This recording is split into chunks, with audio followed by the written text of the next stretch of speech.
Hello मरমৰ ছাত্ৰ ছাত্ৰীসকল সকলোকে এটি নতুন পাঠলৈ স্বাগতম জনাইছো তোমালোকে এগৰাকী মহান খেলুৱৈৰ আলোকচিত্ৰ ইয়াত দেখিবলৈ পাইছা he is a great hockey player তেখেতৰ নাম ধ্যানচাঁদ এই মহান খেলুৱৈ গৰাকী ভাৰতীয় হকি জগতক প্ৰসিদ্ধ কৰি গৈছে আহচোন আমি কাহিনীটো পঢ়িবলৈ যাওঁ ইয়াত কেইগৰাকীমান তোমালোকে খেলুৱৈৰ আলোকচিত্ৰ দেখিবলৈ পাইছা এগৰাকী মহান ক্ৰিকেটাৰ শচীন ৰমেশ তেণ্ডুলকাৰ তেখেতৰ চিত্ৰ দেখিবলৈ পাইছা সাইনা নেহৱাল তেখেতৰ চিত্ৰ দেখিবলৈ পাইছা মেৰী কমৰ চিত্ৰ দেখুওৱা হৈছে বাইচুং ভুটিয়াৰ চিত্ৰ দেখিবলৈ পাইছা বিশ্বনাথন আনন্দ এগৰাকী প্ৰখ্যাত দাবা খেলুৱৈ তেখেতৰ চিত্ৰ দেখিবলৈ পাইছা আৰু সানিয়া মিৰ্জাৰ চিত্ৰ তোমালোকে ইয়াত পাইছা প্ৰথমতে আমি পাঠটোৰ প্ৰথম অংশ পঢ়িবলৈ শিকোৱা হৈছিল lesson number 3 Dhyan Chand look at the pictures below তলৰ ছবিসমূহলৈ চোৱা The people in the pictures are all great Indian sports persons মানে তেওঁলোক প্ৰত্যেকজনে একোজন মহান ভাৰতীয় খেলুৱৈ in pairs তোমালোক জোৰ পাতা ডিসকাস আলোচনা কৰা and write down the names of the sports person তোমালোকক দলবদ্ধভাৱে জোৰ হৈ আলোচনা কৰি এই মহান খেলুৱৈসকলৰ নামসমূহ লিখিবলৈ কোৱা হৈছে from the options given in the box yat boxot thoka option borer pra can you guess which sports each player is famous for tomaloke onuman koribo parisane ei kheloi hokol protijon kheloi kuntu khelor babe bikkhat tomaloke onuman koribo parisane ami sobi khomu saw nohi jano prothom goraki chini paisu kun তেওঁ cricket খেলৰ লগত জড়িত শচীন ৰমেশ তেণ্ডুলকাৰ দ্বিতীয় গৰাকী কোন Sania Mirza tennis খেলৰ লগত তৃতীয় গৰাকী সাইনা নেহৱাল এখেত কিহৰ লগত বেডমিণ্টনৰ লগত তাৰ পিছৰ লাইনত প্ৰথম গৰাকী বাইচুং ভুটিয়া ফুটবলৰ লগত তাৰ পিছৰ গৰাকী আমাৰ উত্তৰ পূৰ্বাঞ্চলৰ মেৰী কম বক্সিং খেলৰ লগত আৰু তলৰ লাইনৰ একেবাৰে শেষৰ গৰাকী বিশ্বনাথন আনন্দ এগৰাকী বিশ্ববিখ্যাত ভাৰতীয় দাবা খেলুৱৈ চেছ খেলৰ লগত জড়িত এই কেইগৰাকী হ'ল মহান স্পৰ্টছ পাৰ্চন এওঁলোক খেলুৱৈ আৰু এওঁলোকৰ ছবিসমূহৰ পৰা এওঁলোকক আমি চিনাক্তকৰণ কৰিব পাৰিছোঁ নাই জানো প্ৰত্যেকগৰাকী খেলুৱৈ আমাৰ ভাৰতীয় ক্ৰীড়া জগতখনক মহিয়ান কৰি থৈ গৈছে এতিয়া আমি এওঁলোকৰ নামসমূহ চিনাকি হলো নহয় চিনাকি যেতিয়া হলো এতিয়া আমাক কি কৰিবলৈ দিছে সেই অংশটোলৈ আমি যাওঁ আছোন নাও think of one famous sports person from Assam and tell the class why he or she is famous এতিয়া আমাক কোৱা হৈছে আমি যিকোনো এগৰাকী অসমৰ খেলুৱৈ যি প্ৰখ্যাত হৈছে তেনেকুৱা গৰাকী খেলুৱৈৰ বিষয়ে ভাবো আৰু আমাৰ শ্ৰেণীটোত তেওঁৰ কিয় বিখ্যাত হ'ল ক'ব পাৰিমনে যেনে আমি সহজতে পাব পৰা এগৰাকী দৌৰবিদ আছে নহয় হিমা দাসৰ বিষয়ে আমি আমাৰ শ্ৰেণীকোঠাত আলোচনা কৰিব পাৰোঁ ঠিক আছে বাৰু আমি আলোচনা কৰিম নহয়নে বাৰু এতিয়া আমি ধ্যানচাঁদৰ কাহিনীৰ বিষয়ে আলোচনা কৰোঁ আহাচোন কাহিনীটোত কি কোৱা হৈছে Here is a story about Dhyancand, one of the greatest hockey players of the world has seen. Here is the story about Dhyancand, eitu kahini Dhyancandor, one of the greatest hockey players of the world has seen. Prithibie dekha poa bohu hockey kheluyৰ ভিতৰত এগৰাকী মহান hockey khelui. তেওঁৰ কাহিনী এটো Dhyancand was one of the eminent Indian sports personalities who achieved world fame. Dhyancand এগৰাকী ভাৰতীয় মহান খেলৰ ব্যক্তিত্ব যিয়ে বিশ্ব খ্যাতি লাভ কৰিছিল Dhyan Chand attained international stature in the field of hockey ধ্যানচাঁদে হকি খেলত আন্তঃৰাষ্ট্ৰীয় স্বীকৃতি লাভ কৰিছিল and is counted among the greatest sports legend আৰু তেওঁ মহান খেলুৱৈ legend মানে মহান খেলুৱৈসকলৰ লগত একেলগে গণনা কৰা হয় it is said that what Pele is to football এটো কোৱা হয় যে Pele ফুটবলৰ যেনেকৈ সম্ৰাট বুলি কোৱা হয় Pele ফুটবলৰ বাবে and Muhammad Ali is to boxing Muhammad Ali boxing খেলাৰ বাবে ধ্যানচাঁদ is to hockey আৰু ধ্যানচাঁদ হকিৰ বাবে বিখ্যাত বুলি কোৱা হয় তো কোৱা হয় যে Pele ফুটবলৰ বাবে Muhammad Ali বক্সিংৰ বাবে আৰু ধ্যানচাঁদ হকিৰ বাবে প্ৰখ্যাত remains the greatest hockey player of all time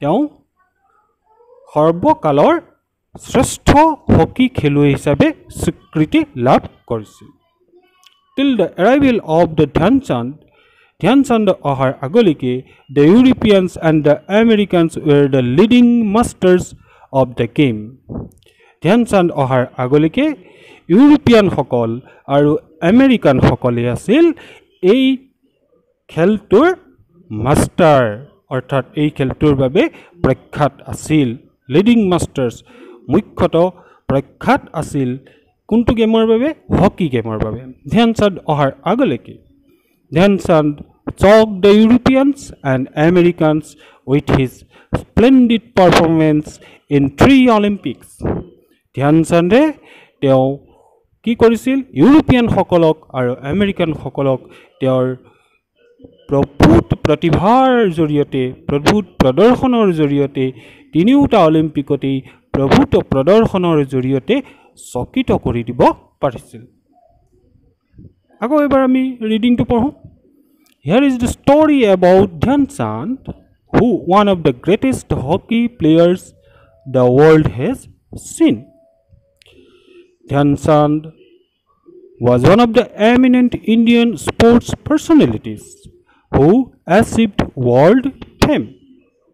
Dhyanchand attained international stature in the field of hockey and is counted among the greatest sports legends. It is said that what Pele is to football and Muhammad Ali is to boxing, Dhyanchand is to hockey.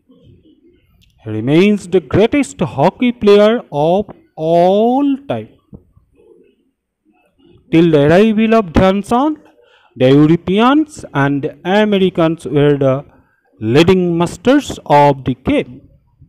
Dhyanchand shocked the Europeans and Americans with his splendid performance in 3 Olympics. এগৰাকী মহান খেলুৱৈ ধৰিব পাৰিছা নিশ্চয় তোমালোকে ধ্যানচান্দৰ দৰে এগৰাকী মহান খেলুৱৈ তেওঁৰ কাহিনী আগতে তেওঁ প্ৰশংসা কৰা হৈছে এই পেৰাগ্ৰাফটোৰ জৰিয়তে ধ্যানচান্দৰ প্ৰশংসা কৰা হৈছে ধ্যানচান্দ এনেকুৱা এগৰাকী মহান খেলুৱৈ আছিল যে ফুটবলত যেনেকৈ পেলে বিখ্যাত বক্সিঙত যেনেকৈ মহম্মদ আলী বিখ্যাত তেনেকৈ হকি খেলত ধ্যানচান্দে আছিল প্ৰখ্যাত ব্যক্তি আৰু ইউৰোপিয়ান আৰু আমেৰিকান সকলকো তেওঁ সচকিত কৰি দিব পাৰিছিল তেওঁ ইমান সুন্দৰ পাৰফৰ্মেন্স তিনিওটা অলিম্পিকতে দেখুৱাইছিল যাৰ ফলত ইউৰোপিয়ান সকলো আৰু আমেৰিকান সকলো চকিত হৈ পৰিছিল এতিয়া হাসন আমি নেক্সট পেৰাগ্ৰাফটো লৈ যাওঁ The great hockey player was born as Dhyan Singh. The prakrita naam Singh, Dhyan Singh. The great hockey player was born as Dhyan Singh on 29th of August 1905 into a Rajput family in Allahabad. তো ক'ত জন্ম হৈছিল এলাহাবাদৰ এটা ৰাজপুত পৰিয়ালত 1905 চনৰ 29 আগষ্টৰ তাৰিখে ধ্যান সিং হিচাপে জন্মগ্ৰহণ কৰিছিল এলাহাবাদৰ ৰাজপুতনা ফেমিলিৰ ৰাজপুতনা পৰিয়ালত এলাহাবাদ চহৰৰ ৰাজপুত পৰিয়াল এটাত 1905 চনৰ 29 আগষ্ট তাৰিখে ধ্যান সিং নামেৰে এই মহান হকী খেলুৱৈগৰাকীয়ে জন্মগ্ৰহণ কৰিছিল। The turning point of his life came when he joined the British Indian Army at the age of 16. The turning point of his life came, তেওঁৰ জীৱনৰ উন্নতিৰ যিটো দিশ সেইটো কেতিয়া আহিছিল? When he joined the British Indian Army at the age of 16. তেওঁ যেতিয়া 16 বছৰ বয়সত ব্ৰিটিছ ভাৰতীয় সৈন্যত যোগদান কৰিছিল তেতিয়াই তেওঁৰ জীৱনলৈ সোণালী সুযোগটো আহি পৰিছিল। The turning point of his life came when he joined the British Indian Army at the age of 16. 16 বছৰ বয়সত তেওঁ ব্ৰিটিছ ভাৰতীয় সৈন্যত যোগদান কৰিছিল আৰু তেতিয়াই তেওঁৰ জীৱনলৈ উন্নতিৰ দিশটো তেওঁৰ জীৱনৰ পৰিৱৰ্তনৰ দিশটো আহি পৰিছিল। The army gave him the much needed opportunity and facilities to practice hockey. The army gave him the much needed opportunity and facilities to practice hockey. তেওঁক সৈন্যদলে কি দিছিল? Needed opportunity and facilities. তেওঁক প্ৰয়োজনীয় সুবিধাসমূহ আৰু সুবিধা আৰু যিখিনি প্ৰয়োজনীয় সামগ্ৰী এইবোৰ দিছিল কি কৰিবলৈ? To practice hockey. হকী অভ্যাস গঠন কৰিবৰ কাৰণে ধ্যান চাঁদক পৰ্যাপ্ত ধৰণৰ সুবিধা আৰু সুযোগবোৰ আৰ্মিয়ে দিছিল। He preferred to do his practice session at night after his duty hours. তেওঁ কি কৰিছিল? তেওঁ যেতিয়া ডিউটি শেষ হৈছিল, ডিউটি শেষ হোৱাৰ পিছত ৰাতি তেওঁৰ প্ৰেক্টিছ অভ্যাসবোৰ কৰিবৰ কাৰণে নিশা অভ্যাসবোৰ গঠন কৰিবৰ কাৰণে অৰ্থাৎ হকীৰ অভ্যাস নিশা কৰিবৰ কাৰণে তেওঁ বেছিকৈ ভাল পাইছিল, প্ৰিফাৰেঞ্চ দিছিল। অৰ্থাৎ তেওঁ নিশা কৰিছিল, ৰাতি তেওঁ কামখিনি কৰিছিল, প্ৰেক্টিছখিনি কৰিছিল। দিনা তেওঁ ডিউটি কৰিছিল, ৰাতি তেওঁ প্ৰেক্টিছ কৰিছিল। He often waited for the moon to come out so that the visibility of the field improved. He often waited for the moon. তেওঁ চন্দ্ৰ ওলোৱালৈ বাট চাইছিল। To come out, চন্দ্ৰটো উদয় হোৱালৈ তেওঁ বাট চাইছিল। So that the visibility of the field improved. যাতে খেলপথাৰক দৃশ্যমান হৈ পৰে। নহ'লে আন্ধাৰত খেলিব পাৰিব জানো? আন্ধাৰত যিহেতু খেলিব নোৱাৰিব আৰু সেই সময়ত খেলপথাৰত লাইট যোগান ধৰাৰ ব্যৱস্থা নাছিল। সেইকাৰণে তেওঁ চন্দ্ৰ ওলোৱালৈ বাট চাইছিল যাতে খেলপথাৰৰ দৃশ্যমান হৈ পৰে আৰু তেওঁ প্ৰেক্টিছ কৰিবলৈ সুবিধা পায়।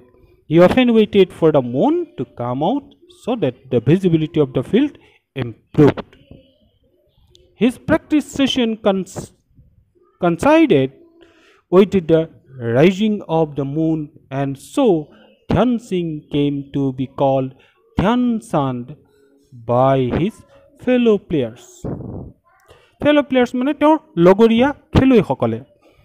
তেওঁ যিহেতু ৰাতি চন্দ্ৰৰ পোহৰত তেওঁৰ অধ্যৱসায়টো কৰিছিল, অভ্যাসখিনি কৰিছিল, সেইকাৰণে তেওঁৰ লগৰীয়া বন্ধুসকলে তেওঁক ধ্যান সিং বুলি নকয়, ক'লে কি নাম? ধ্যান চাঁদ। His practice session coincided with the rising of the moon, and so যিহেতু তেওঁৰ প্ৰেক্টিছ সময়খিনি তেওঁৰ যিখিনি সময় প্ৰেক্টিছ কৰিছিল সেই প্ৰেক্টিছ ছেশ্যনটো কেতিয়া হৈছিল? ৰাইজিং অফ দ্য মুন, চন্দ্ৰৰ ওলোৱাৰ সময়ত কৰিছিল। সেইকাৰণে ধ্যান Singh came to be called ধ্যান চাঁদ। সেইকাৰণে ধ্যান সিঙক ধ্যান চাঁদ বুলি কৈছিল বাই হিজ ফেলো প্লেয়াৰ্ছ, তেওঁৰ লগৰীয়া খেলুৱৈসকলে। His coach also predicted that he would one day shine like the moon. তেওঁৰ কোচ মানে কোন? যিজনে শিকায়। যিজনে প্ৰশিক্ষণ প্ৰদান কৰে। হিজ কোচ তেওঁৰ প্ৰশিক্ষকে also predicted that অনুমান কৰিছিল যে he would one day shine like the moon তেওঁ এদিন চন্দ্ৰৰ দৰে জিলিকি উঠিব। তেওঁৰ প্ৰশিক্ষকে অনুমান কৰিছিল যে ভৱিষ্যতবাণী কৰিছিল যে তেওঁ এদিন চন্দ্ৰৰ দৰে জিলিকি উঠিব। He gave him the title Chand তেওঁ প্ৰশিক্ষকে উপাধিটো প্ৰদান কৰিছিল। কি উপাধি প্ৰদান কৰিছিল? চাঁদ উপাধিটো। চাঁদ মানে কি? Chand is a Hindi word for moon. চন্দ্ৰটো কি বুলি কোৱা হয়? হিন্দীত চাঁদ বুলি কোৱা হয়। চাঁদটো হ'ল হিন্দী শব্দ যিটোৱে চন্দ্ৰ বুজায়। He gave him the title চাঁদ। কোনে দিছিল? তেওঁৰ কোচ প্ৰশিক্ষকে তেওঁক চাঁদ উপাধি প্ৰদান কৰিছিল। আকৌ আমি পেৰাগ্ৰাফটো এবাৰ পঢ়ি চাওঁ। The army gave him the much needed opportunity and facilities to practice hockey. He preferred to do his practice session at night after his duty hours. He often waited for the moon to come out so that the visibility of the field improved. His practice session coincided with the rising of the moon, and so Dhyan Singh came to be called Dhyan Chand by his fellow players. His coach also predicted that he would one day shine like the moon. He gave him the title Chand. Chand is a Hindi word for moon. A few years later in 1928,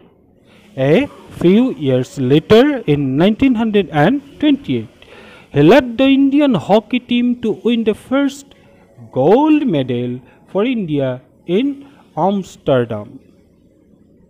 A few years later in 1928, কেই বছৰমানৰ পিছত 1928 চনত he led the Indian hockey team তেওঁ অধিনায়কত্ব লাভ কৰিছিল ভাৰতীয় hockey দলৰ।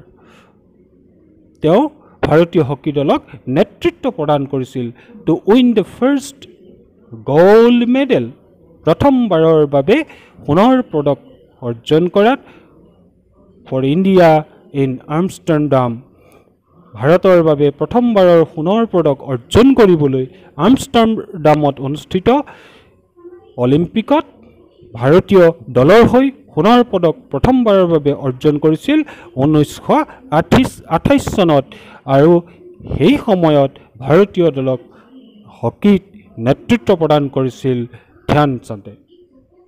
He won his second gold medal in 1932 1932 চনত Olympics in Los Angeles. এইবাৰ ক'ত অলিম্পিক হ'ল? লছ এঞ্জেলছত হোৱা 1932 চনৰ অলিম্পিকত দ্বিতীয়বাৰৰ বাবে সোণৰ পদক লাভ কৰিছিল। এইবাৰ 1932 চনত অলিম্পিকত লছ এঞ্জেলছত হোৱা অলিম্পিকত ভাৰতীয় দলে দ্বিতীয়বাৰৰ বাবে সোণৰ পদক লাভ কৰিছিল। The last gold came to him in 1936 1936 চনৰ অলিম্পিক্স। 1936 চনৰ অলিম্পিকত শেষৰ সোণৰ পদকটো তেওঁলৈ আহিছিল ইন বাৰ্লিন। এইবাৰ অলিম্পিক হৈছিল বাৰ্লিন চহৰত where he led the Indian team য'ত তেওঁ ভাৰতীয় হকী দলক নেতৃত্ব প্ৰদান কৰিছিল। He also won the title of Hockey Personality of the Century there.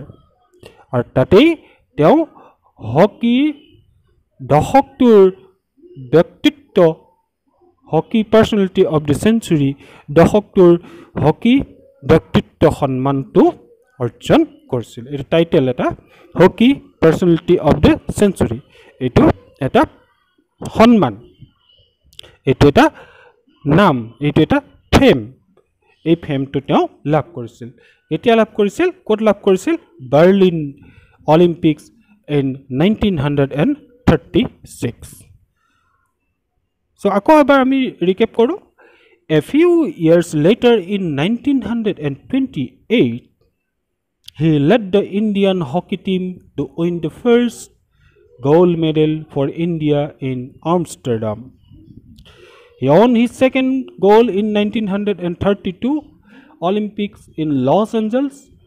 The last gold came to him in 1936 Olympics in Berlin, where he led the Indian team.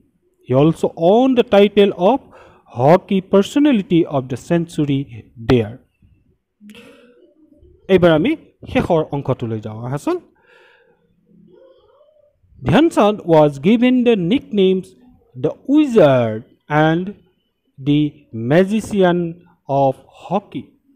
Hockey Jadukor আৰু the Wizard এই দুটা সন্মান nickname এই দুটা ছদ্ম নামেৰেও জনা গৈছিল ধ্যান চাঁদক এই দুটা উপাধি হিচাপে দিয়া হৈছিল for his super ball control কিহৰ কাৰণে তেওঁৰ বল নিয়ন্ত্ৰণৰ যি দক্ষতা দেখুৱাইছিল এই দক্ষতাৰ কাৰণে ধ্যান চান্দক এই দুটা ছদ্ম নামেৰেও জনা যায় আমি নামকেইটা মনত ৰাখিম the wizard and the magician of hockey during his sporting career spanning 23 years during his sporting career তেওঁৰ খেলুৱৈ জীৱনত spanning কিমান বছৰ তেওঁ খেলুৱৈ জীৱনী আছিল 23 years from 1926 to 1949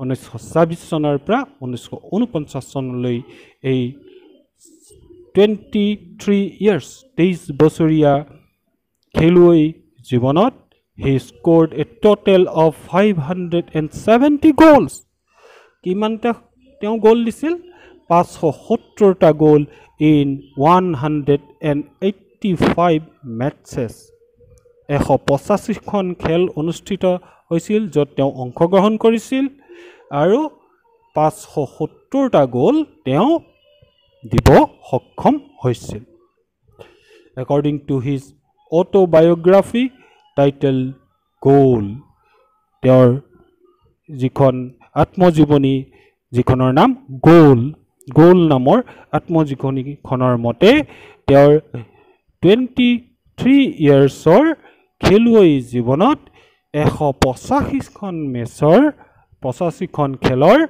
ভিতৰত 570টা গোল তেওঁ স্ক'ৰ কৰিবলৈ সক্ষম হৈছিল The government of India awarded him the national honor of Padma Bhushan in 1956 ভাৰতবৰ্ষৰ চৰকাৰে তেওঁক ৰাষ্ট্ৰীয় সন্মানে পদ্মভূষণ সন্মানেৰে 1956 চনত পদ্মভূষণ সন্মানেৰে সন্মানিত কৰিছিল He passed away at the age of 74 in Delhi on 3 December 1979 1979 চনৰ 3 ডিচেম্বৰ তাৰিখে দিল্লী চহৰত 74 বছৰ বয়সত তেওঁৰ ইহলীলা সম্বৰণ কৰিছিল তেওঁৰ মৃত্যু হৈছিল Very appropriately his birthday 29th August is celebrated as National Sports Day Very appropriately বৰ সঠিকভাৱে his birthday তেওঁৰ জন্ম তাৰিখটো কোনটো তাৰিখ 29th of August 29 August is celebrated as National Sports Day ৰাষ্ট্ৰীয় খেল দিৱস হিচাপে পালন কৰা হয় এইখিনি হ'ল আমি অধ্যয়ন কৰা পঢ়া ধ্যান চাঁদৰ কাহিনীটো আজি আমি পঢ়িবলৈ শিকিলো পৰৱৰ্তী সময়ত আমি ইয়াৰ এক্টিভিটিজ সমূহৰ বিষয়ে যাম আমি যি ধৰণে পঢ়িছো আমাৰ আশা কৰোঁ ছাত্ৰ ছাত্ৰীসকলে তেনেকৈ তোমালোকে ঘৰটো পঢ়িবা আৰু যিমান পাৰা ফ্লুৱেন্সলি পঢ়িবলৈ ফ্লুৱেণ্টলি পঢ়িবৰ কাৰণে চেষ্টা কৰিবা। চ' থেংক ইউ।